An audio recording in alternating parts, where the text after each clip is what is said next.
भाइयों और बहनों, आज मैं आपको जो कथा सुनाने जा रहा हूं वो केवल एक कथा नहीं है, ये एक अवसर है। वो अवसर जो साल में सिर्फ एक बार आता है और जो आपके जीवन की किस्मत को बदलने की ताकत रखता है। देखिए महाराज, श्रावण का पवित्र महीना कल समाप्त हो गया।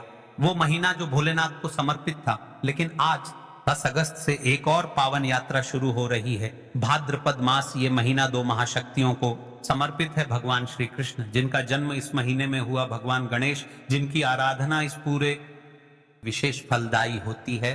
और आज की तिथि है प्रतिपदा, यानी किसी भी महीने की सबसे पहली तिथि। शास्त्र कहते हैं प्रतिपदा सर्वतिथि नाम माता, यानी प्रतिपदा तिथि सभी तिथियों की जननी है, सबसे श्रेष्ठ है। यदि जीवन में दुख कष्ट है, धन संपदा में कमी है, व्यापार ढंग से नहीं चल रहा महाराज, हर शुभ कार्य की शुरुआत गणेश जी के नाम से होती है।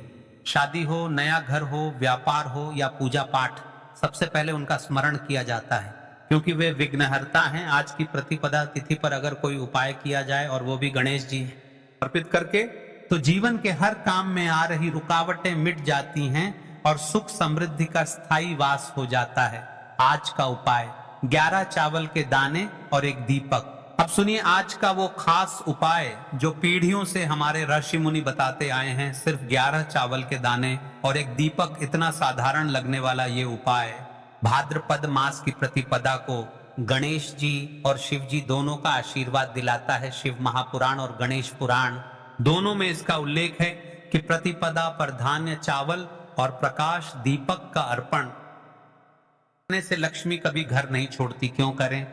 ये उपाय आज ही साल में सिर्फ एक बार भाद्रपद मास की प्रतिपदा आती है। गणेश जी की आराधना का सबसे शुभ दिन, विघ्न नाशक शक्ति का जागरण, 11 चावल, 11 इंद्रियों का प्रतीक जिनसे जीवन संचालित होता है, इन्हें शुद्ध करके अर्पित करने से इंद्रियां सही दिशा में काम करती हैं। दीपक अज्ञान के अंधकार को मिटाकर सुख समृद्धि का प्रकाश लाता है। इस उपाय को करने से फायदे, आपके जीवन में क्या परिवर्तन आएगा? घर में धन संपत्ति की कभी कमी नहीं होगी, बिजनेस में तरक्की के रास्ते खुलेंगे, परिवार में क्लेश खत्म होकर आपसी प्रेम बढ़ेगा, कोर्ट कचहरी या सरकारी कामों में जीत मिलेगी, स्वास्थ्य में सुधार और मानसिक शांति का अनुभव होगा। अटकी हुई शादी, रुके हुए सौदे, सब में तेजी आएगी। देखिए महाराज, आज की शिव महापुराण की कथा में एक पत्र आया है।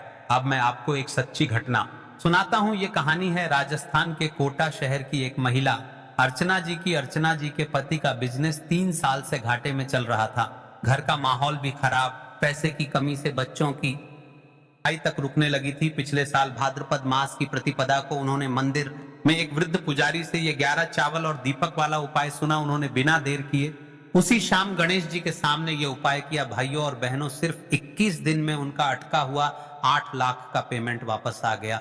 3 महीने में उनके बिजनेस में इतना काम बढ़ा के पुराने कर्ज खत्म हो गए। आज वो हर महीने की प्रतिपदा को ये छोटा सा उपाय करती हैं और कहती हैं, ये 11 चावल के दाने मेरी जिंदगी बदल गए। जिन्होंने पिछले वीडियो में कमेंट किया था, जान ले अपनी राशि से जुड़ा भाग्य। आज की 2 विशेष राशियां ज्योतिषाचार्यों के अनुसार आज के दिन 2 राशियों पर गणेश जी की विशेष कृपा है। सबसे पहले और विशेष राशि है वृषभ राशि, रुके हुए पैसों की प्राप्ति होगी। दूसरी और विशेष राशि है सिंह राशि, करियर और मान सम्मान में बढ़ोतरी होगी। तो महाराज, श्रावण का महीना भले समाप्त हो गया हो, लेकिन आज से एक और पवित्र यात्रा शुरू हो रही है। ये सिर्फ 11 चावल के दाने और एक दीपक का छोटा सा उपाय आपके जीवन में वो दरवाजे खोल सकता है जिन्हें आप से खटखटा रहे हैं। आज शाम को ये उपाय जरूर कीजिए और गणेश जी से दिल से कहिए, हे विघ्नहर्ता, मेरे जीवन से हर बाधा को दूर करो और मेरे घर में सुख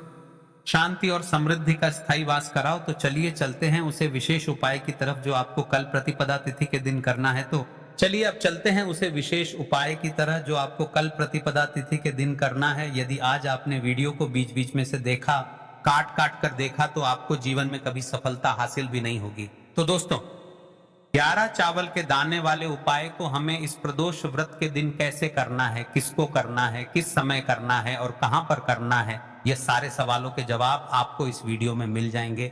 और जो ये वीडियो देखेगा भाई, उसको 11 चावल के दाने वाला उपाय जरूर करना चाहिए, क्योंकि इस दिन एक चावल के दाने का भी बहुत ही बड़ा और विशेष महत्व होता है। और जब बात आ जाए 11 चावल के दाने, कि तो ये सोने पर सुहागा वाली बात हो जाती है और ये एक बहुत ही बड़ा उपाय हो जाता है इस बुधवार प्रदोष व्रत का।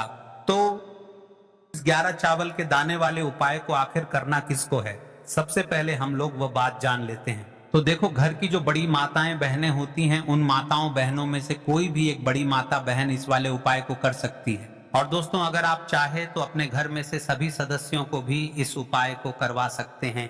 अगर किसी व्यक्ति की खुद की कोई मनोकामना है, खुद की कोई दुख और परेशानी है जो कि वह अपने लिए ही करना चाहता है, इस वाले उपाय को तो वह खुद अपने लिए भी करता है। बाकी अगर कोई घर में से ऐसा है जो कि अपने पूरे घर परिवार की सुख और शांति के लिए यह वाला उपाय करना चाहता है, तो भाई वह भी कर सकता है, उसमें भी कोई दिक्कत वाली बात नहीं है। कहने का मतलब यह है कि इस उपाय को हर एक सदस्य भी कर सकता है और पूरे घर परिवार के सदस्य के लिए घर की बड़ी माताओं बहनों में से कोई एक माता बहन भी कर सकती है। माताएं बहनें अगर घर में उपस्थित ना हो या वह यह वाला उपाय ना कर पा रही हो, तो फिर घर का कोई सदस्य भी इस 11 चावल के दाने वाले उपाय को कर सकता है, चाहे फिर वह पुरुष ही क्यों ना हो, उसमें कोई भी दिक्कत वाली बात नहीं है। अब दोस्तों, इस 11 चावल के दाने वाले उपाय को हमें करना कहां पर है? हमें इसे शिव जी के मंदिर में जाकर करना है। बहुत सारे लोग प्रश्न करते हैं, हर एक उपाय को करते समय क्या हम इस उपाय को घर पर कर सकते हैं? तो इस वाले उपाय को आप घर पर नहीं कर सकते हो। इस वाले उपाय को करने के लिए आपको शिव जी के मंदिर ही जाना पड़ी रहेगा। उसके बाद में दोस्तों, जो अगला प्रश्न निकल आता है वो ये आता है इस उपाय को लेकर के, आखिर इस उपाय को हमें किस समय करना है? सुबह के समय करना है कि शाम के समय करना है? तो देखो, इस वाले उपाय को आप लोग सुबह के समय भी कर सकते हो और शाम के समय प्रदोष काल में भी कर सकते हो। अब अगर आप पूछो कि भाई सबसे उत्तम समय कौन सा रहेगा इस 11 चावल के दाने वाले उपाय को करने का, तो हम आपसे बस यही कहेंगे कि इस उपाय को आप सुबह के समय करेंगे तो ज्यादा बेहतर होगा। बाकी अगर प्रदोष काल शाम के समय भी करेंगे तो भी अच्छा होगा, उसमें कोई भी दिक्कत वाली बात नहीं है। प्रतिपदा तिथि के दिन तो अब दोस्तों, जो अगली सबसे बड़ी और महत्वपूर्ण बात आती है वह ये आती है कि सुबह अगर हम उपाय को करेंगे तो हमें कितने बजे से लेकर कितने बजे तक के बीच में करना है, और शाम के समय प्रदोष काल में करेंगे तो हमें कितने बजे से लेकर कितने बजे के बीच में करना है। तो देखो, सुबह जितनी जल्दी हो सके आप उपाय को करने की कोशिश करना। बाकी अगर किसी कारणवश लेट भी हो जाओ, थोड़ी देर भी हो जाए, तो 10 या 11 बजे तक भी आप उपाय, 12 बजे से ज्यादा देरी ना हो, ठीक है? इस बात का ध्यान रखना। उसके बाद में दोस्तों, अगर शाम के समय प्रदोष काल की बात करें, प्रदोष काल का जो समय है होता है वह शाम के 6 बजे से शुरू हो जाता है। मतलब शाम के 6 बजे से लेकर 7 बजे के बीच का जो समय होता है, यह समय प्रदोष काल का समय होता है। पर अभी जो मौसम चल रहा है, इस मौसम में जो है शाम बहुत देरी से होती है, तो आप इस उपाय को 7 या 8 बजे के बीच में भी कर सकते हो। मतलब शाम के 6 बजे से रात 8 बजे के बीच में आप कभी भी इस वाले उपाय सकते हो, उसमें कोई भी दिक्कत वाली बात नहीं है। अब दोस्तों, यहाँ पर इस उपाय को लेकर एक और सबसे बड़ी बात ये निकल कर आती है कि इस 11 चावल के दानों को हमें लेना कहाँ से होता है, और हमें इस उपाय को करने के साथ में क्या और कुछ भी सामग्री ऐसी होती है जो शिव जी के मंदिर लेकर जानी पड़ती है। तो देखो, यहाँ पर हम आपको बता दें। सबसे पहले आप लोग ये जान लो कि ये जो 11 चावल के दाने वाला उपाय है, सिर्फ और सिर्फ आप उपाय की सामग्री लेकर कभी भी शिव जी के मत जाना, क्योंकि हमें भगवान के सामने यह नहीं दर्शाना है कि अगर हम भगवान शिव जी के मंदिर आए हैं तो अपने फायदे के लिए आए हैं। तो इसलिए जो भी पूजन सामग्री है, उपाय सामग्री है, 11 चावल के दाने, इसके साथ में आपको पूजन सामग्री भी जरूर लेकर जाना है। देखो, अगर सुबह के समय उपाय कर रहे हो तो सीधी सी बात है, 1 लोटा जल तो आप लेकर जाओगे ही जाओगे।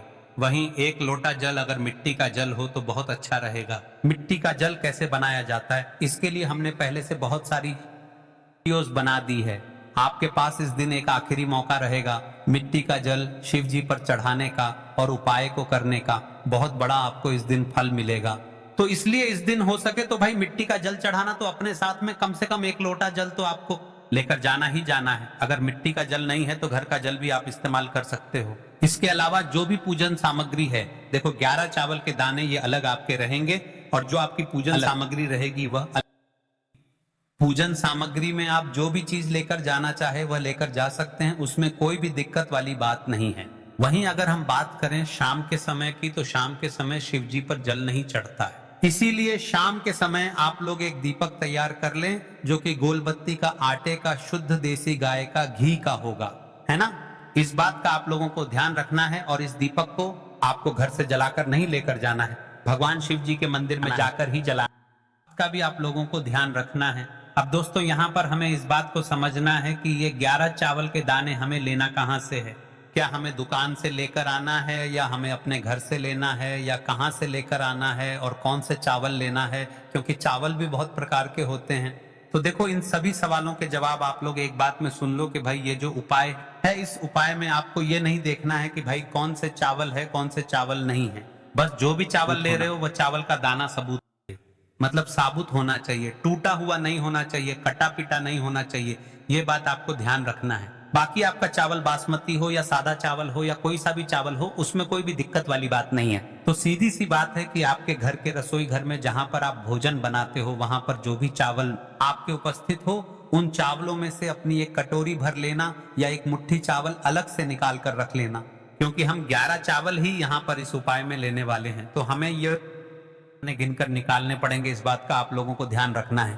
तो अपने उस चावल की कटोरी में से या चावल में से 11 ऐसे चावल के दाने आप लोग निकाल लो जो कि टूटे हुए ना हो, कटे पिटे ना हो, जिनमें कोई दाग ना लगा हुआ हो, है ना। अच्छे साबुत चावल के दाने 11 दाने आप लोग निकाल कर रख लो और इन्हें किसी भी एक कागज की पुड़िया में या किसी एक छोटी सी कटोरी में आप लोग रख लो ताकि ये सुरक्षित रहे। आपके एक भी चावल का दाना इधर उधर ना हो और आपका उपाय भी पूरा अच्छे से हो जाए। जैसे ही आपका उपाय की जो सामग्री है 11 चावल के दाने ये तैयार हो जाते हैं, उसके बाद में आपको जो भी अपनी पूजन सामग्री है, सुबह के समय कर रहे हो तो 1 लोटा जल या पूजन सामग्री जो लेकर जाना चाहो उसकी भी तैयारी कर लेना, और शाम के समय जा रहे हो तो भाई अपना जो दीपक है उसे तैयार कर लेना, ठीक है। और उपाय को करते समय शुद्धता का विशेष रूप से ध्यान रखना, ठीक है। सुबह सुबह स्नान करने के बाद ही उपाय को करने की आप लोग तैयारी करना। उसके शाम के समय की बात करें तो शाम के समय आपको स्नान करने की जरूरत नहीं है, पर शुद्धता का ध्यान रखना है।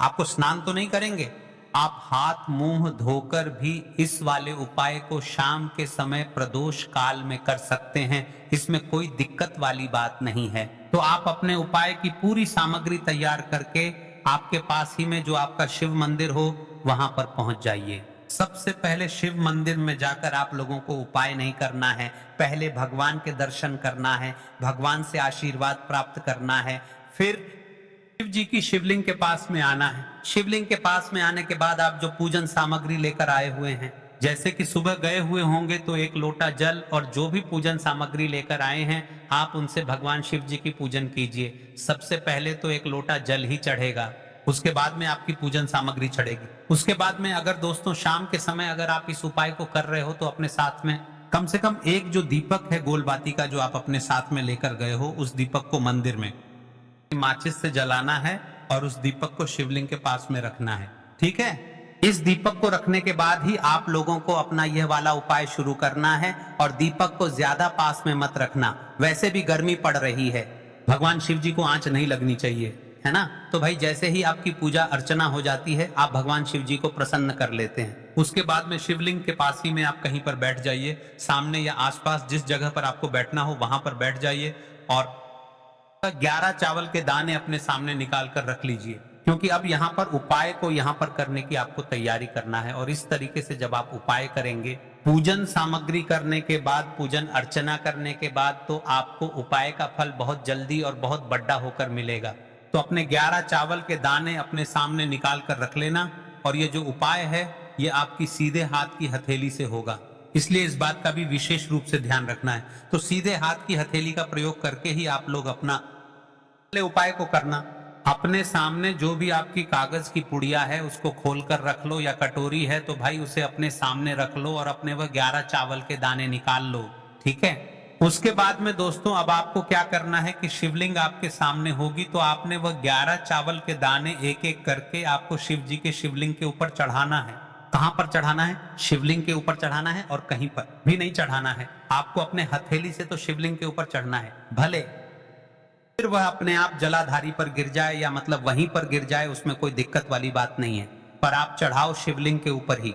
तो आपको क्या करना है, अपना पहला चावल का दाना उठाना है, श्री शिवाय नमस्तुभ्यम बोलना है और शिवलिंग पर चढ़ा देना है। इसी तरीके से दूसरा चावल का दाना उठा है, शिवलिंग पर चढ़ाना है और मंत्र बोल देना है, और फिर तीसरा चावल का दाना उठाना है, श्री शिवाय नमस्तुभ्यम बोलना है और चढ़ा देना है। इसी प्रकार से आपको पूरे 11 चावल के दाने एक एक करके शिव जी के शिवलिंग के ऊपर चढ़ाना है और भगवान से प्रार्थना करते जाना है। मतलब प्रार्थना तो आपको आखिरी में करना है, पर हर एक चावल के दाने को चढ़ाते समय श्री शिवाय नमस्तुभ्यम जरूर बोलना है। उसके बाद ही में यह चावल का दाना शिवलिंग के ऊपर आपको चढ़ाना है। जैसे ही आपके 11 चावल के दाने शिवलिंग के ऊपर 4 हैज जाते हैं, तो भाई उसके बाद में आपको क्या करना है, भगवान से अपनी मनोकामना बोलना है। मनोकामना भी कब बोलना है, जब आपका 11 चावल का दाना आपके सीधे हाथ की हथेली में हो और आप खाने के लिए जा रहे हो, श्री शिवाय नमस्तुभ्यम बोलकर उस आखिरी चावल के दाने को शिवलिंग के ऊपर चढ़ा देना और भगवान से फिर अपनी वह मनोकामना बोल देना, जिस मनोकामना के लिए आप लोग अपना ये वाला उपाय कर रहे हो, जिस भी दुख और परेशानी के लिए आप लोग अपना ये वाला उपाय कर रहे हो। उसके बाद में जैसे ही आप अपनी मनोकामना बोल देते हो, आपका ये वाला उपाय पूरा हो जाता है। पर दोस्तों, उपाय को करने के बाद आप लोगों को 2 मिनट भगवान शिव जी के मंत्र का जाप जरूर करना है। मंत्र का जाप करने के बाद भगवान से एक और बार प्रार्थना करना है अपनी मनोकामना के लिए, या अपनी जो भी दुख और परेशानी है उसके लिए। इसके बाद में आप लोग भगवान को देखकर, भगवान से प्रार्थना करके, उनसे आशीर्वाद लेकर वहां से उठ सकते हैं और अपने घर पर जा सकते हैं। बस दोस्तों, यहाँ पर यह वाला उपाय पूरा हो जाता है। इस तरीके से जो भी व्यक्ति छोटी छोटी चीजों का ध्यान रखते हुए इस 11 चावल के दाने वाले उपाय को करेगा, निश्चित सी बात है उसे उसकी मनोकामना जल्द ही पूर्ण होगी और जो भी दुख और है वह भी बहुत ही जल्दी दूर होंगे। और दोस्तों, अगर आपको हमारी ये वीडियो पसंद आई हो तो हमारे इस वीडियो को लाइक और चैनल को सब्सक्राइब जरूर करें। हर हर महादेव, ओम नमः शिवाय। आपको लेना है तो चलिए चलते हैं अब दूसरे और विशेष उपाय की तरफ, जो आपको प्रतिपदा तिथि के दिन करना है। गोलबाती का दीपक आप चाहे तो मिट्टी का ले सकते हैं, या फिर घर से शुद्ध आटा मढ़कर उसका दीपक आप तैयार कर सकते हैं। इसके बाद आपको लेना है शुद्ध गाय का घी। अगर वह नहीं है तो कोई भी देसी घी कर सकते हैं, जिससे आपको दीपक प्रज्वलित करना है। देखो, अब यह सब सामग्री लेकर आपको जाना है। प्रदोष काल में आपके घर पर तुलसी जी के घेरे के पास में देखो, यह उपाय तो आपको अवश्य करना है। देखो, वहां पहुंचकर सबसे पहले वह दीपक आपको प्रज्वलित कर देना है और ओम नमो भगवते वासुदेवाय नमः का 11 बार जाप करना है। उसके बाद आपको अपने सीधे हाथ में थोड़ी हल्दी लेकर उस दीपक में अपना नाम और गोत्र बोलते हुए डाल देना है। उसका बाद माता लक्ष्मी से आपको प्रार्थना करना है कि हे महालक्ष्मी, हमारी दुख तकलीफों को दूर करो। हे महादेव, हमारे सब दुख कष्टों को खत्म करो। इस भावना से आपको यह उपाय करना है। देखिए, यह थे कुछ उपाय जो आपको प्रतिपदा तिथि के दिन अवश्य करना है। प्रतिपदा तिथि कोई आम तिथि नहीं होती महाराज, यह हर तिथियां की माता होती है, हर तिथियां की जननी होती है। इस दिन किया जाने वाला यह उपाय आपके लिए फलदायी होगा।